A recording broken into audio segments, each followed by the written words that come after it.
से दिलवा धड़क जाला छुअला पतन,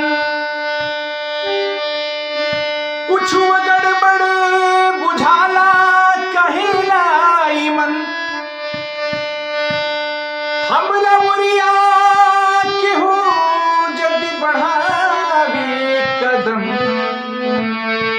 तलाज के मारी घूंघट गिरा देला। कैसे एक भोजपुरी भैया आप सबके बीच गावे की कोशिश कर रहा बानी। अगर अच्छा लगे तो हमारे चैनल के जरूर सब्सक्राइब करो और कमेंट करके जरूर बताएं। धक से दिलवा धड़क जाला छुअला पतन, कुछ गड़बड़ बुझाला कहेला मन।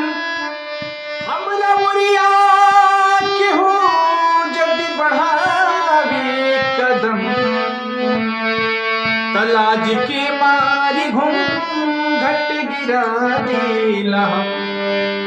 अरे रोमा गनगनाए रे लागल,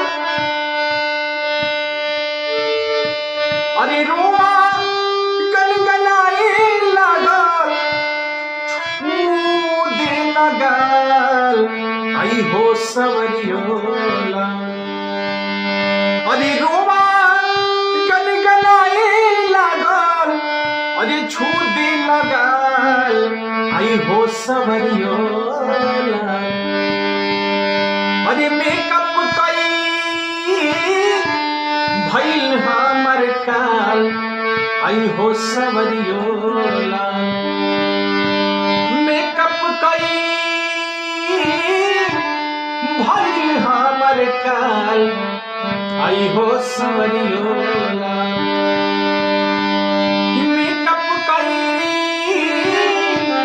भइल हमर काल आई हो सवरियोला। अरे यही से बुलावत नहीं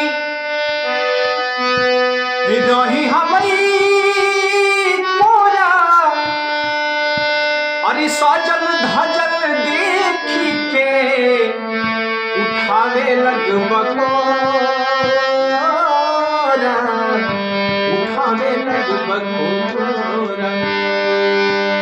अंतरा के भाव कैसे बा भैया? अरे यही से बुलावत नहीं रही हमारी कोरा, अरे सजल धजल देखी के उठावे लगबकोरा, उठावे लगबकोरा। अरे दाना डाले लगबाए राजा जी हो, अरे दाना डाले लगबा तू बिछावे लगबा जा आई हो सवरियोला। अरे दाना डाले लगबा तू बिछावे लगबा जा आई हो सवरियोला। अरे मेकअप कई भइल हमर काल आई हो सवरियोला। मेकअप कई भइल हमर काल आई हो सवरियोला।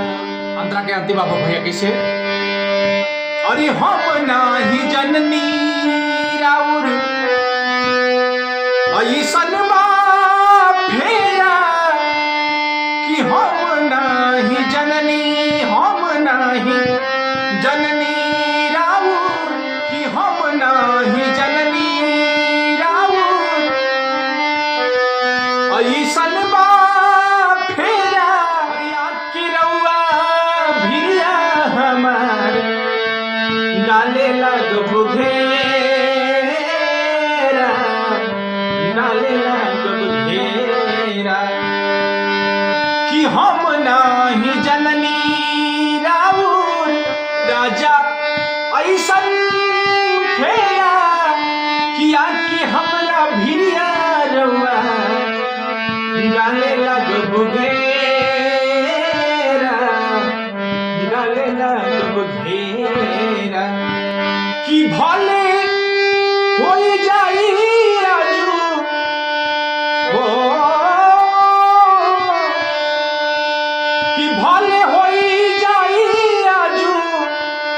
सगरी बवाल आई हो सवरियोला कि भले होई जाई आजू सगरी बवाल आई हो सवरियोला कि मेकअप कई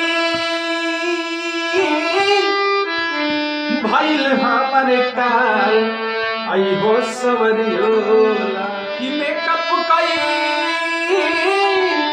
भइल हमर काल आई हो सवरियोला अरे रोमा गनगनाए लागल अरे छू दे लगाल आई हो सवरियोला मेकअप कई भइल हमर काल आई हो सवरियोला मेकअप कई भइल हमर काल आई हो सवरियोला। नमस्कार प्रणाम भैया, आप सबके हमारा गाना कैसा लगा था तो वह सब जरूर बताएं कमेंट करके, और हमारे पेज पर और हमारे चैनल पर आप सब नया मानी तो हमारे चैनल को सब्सक्राइब करिए, हमारे पेज किशोर कुमार के सब्सक्राइब करिए और हमारे चैनल किशोर बाबू एंटरटेनमेंट को सब्सक्राइब करिए, पेज को फॉलो करिए। बहुत बहुत धन्यवाद, प्रणाम।